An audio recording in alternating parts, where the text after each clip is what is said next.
राजा बेचैन होकर चल रहा था। वह बेहद निराश नजर आ रहे हैं। लोग विरोध करेंगे तो किससे लड़ेंगे और किस लिए? धुस, अब लड़ने से कोई फायदा नहीं। तभी दरबान आया और बोला कि एक गांव का ब्राह्मण मिलना चाहता है। उसने थोड़ा नाराज होकर कहा, अब मेरे पास समय नहीं है। दरबान ने कहा, मैंने कहा, लेकिन वो जाना नहीं चाहता। तब राजा ने कहा, भेज दे। एक ब्राह्मण ने घर में प्रवेश किया। छोटी धोती, शरीर पर नामबले, सिर पर टिकी। टिकी को देखते ही राजा का सिर गर्म हो जाता है। आप कठोर स्वर में क्या कहना चाहते हैं? ब्राह्मण बोलने लगा, मैं नादिया का महादेव भट्टाचार्य हूँ। उसने फिर से शुरुआत की, आप जानते हैं, वह दिन वैशाख का महीना था।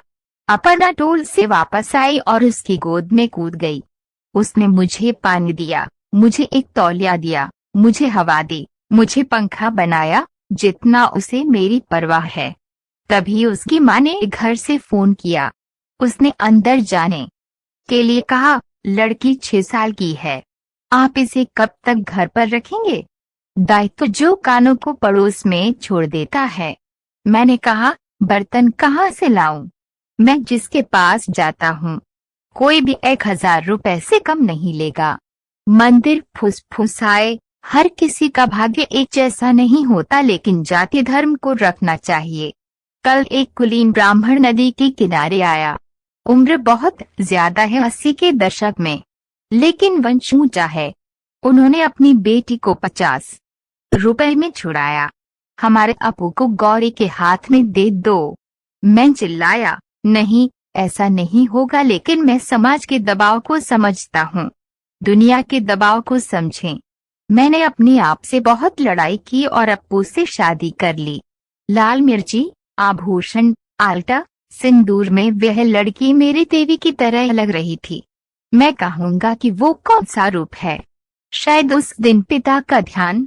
अगले दिन दामाद अपनी बेटी को छोड़कर फिर नदी पार कर गया, किसी और की बेटी को छुड़ाने के लिए।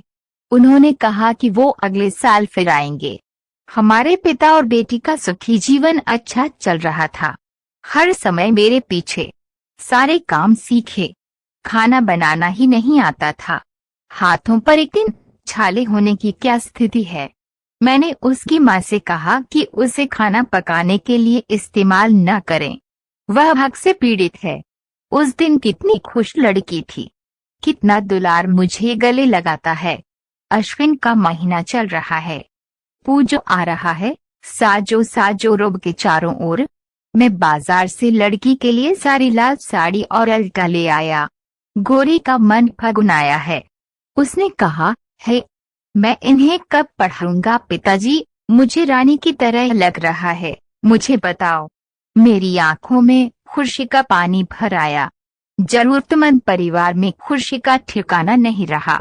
बस अगले दिन, आप जानते हैं, अगले ही दिन सुबह के 10 बजे होंगे। बहू के घर से लोग चिट्ठी लेकर आए। नारायण बनर्जी ने कल अपना पार्थिव शरीर दिया।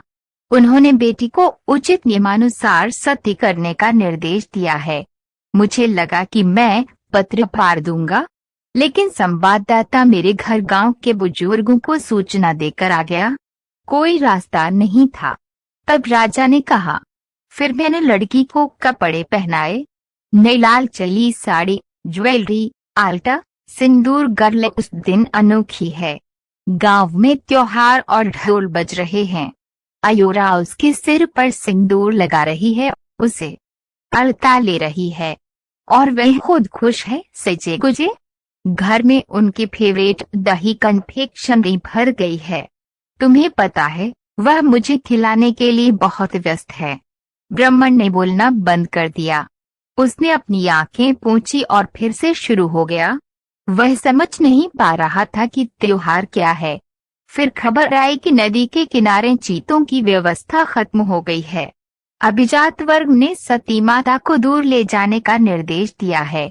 मैंने लड़की को गोद में लिया। मैं बिल्कुल नहीं रोया। मैं नहीं चाहता था कि वो कुछ समझे।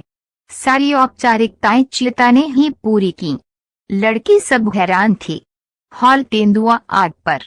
चीता आग की लपटों में घिर गया। लड़की ने कहा, पापा चलो घर चलते हैं। आग में मेरा सबसे बड़ा डर। मैंने कहा, माँ एक बार मेरा गला घोंट दो। जैसे ही मैंने अपने युवा हाथों को जाने दिया, मैंने उन्हें आग में फेंक दिया। आग में से एक गैंडे का गला निकला। बाबा आ। मैं उस कॉल को नहीं भूल सका। तब से मैं एक भी रात सोया नहीं है। उठने, बैठने, खाने और सोने की एक ही आवाज, बाबा आ। मैं उसे नहीं बचा सका। तुम कर सकते हो, अपने पैर पकड़ो। लड़कियों को बचाओ। आपके चेहरे से ज्यादा लड़कियां गांव के घर में कितनी हैं? यहाँ हम हैं, लड़की के पिता और माँ। मैं समाज के डर से नहीं कह सकता, लेकिन आप कर सकते हैं। राममोहन राय उठ खड़े हुए। उन्होंने कहा, आपने मुझे ताकत दी। मुझे सक्षम होना है। यहाँ नहीं तो मैं ब्रिटेन चला जाता हूँ। मैं प्रिवी काउंसिल से परामर्श करूंगा। मैंने आपको वचन दिया था। बाकी इतिहास है। उस दौर में खड़े होकर ये नहीं बताया जा सकता कि उनकी लड़ाई कितनी कठिन थी। कलकत्ता के शाही परिवार से लेकर भारत के विद्वान समुदाय तक सभी उनके खिलाफ थे। उस पर कम निंदा और अपमान की आंधी नहीं चली, लेकिन वो है बरगद के पेड़ की तरह बरकरार था। राममोहन राय भारत के पहले आधुनिक आदमी। उनका जन्म 22 मई को हुआ था। उनके जन्मदिन पर मैं उन्हें सलाम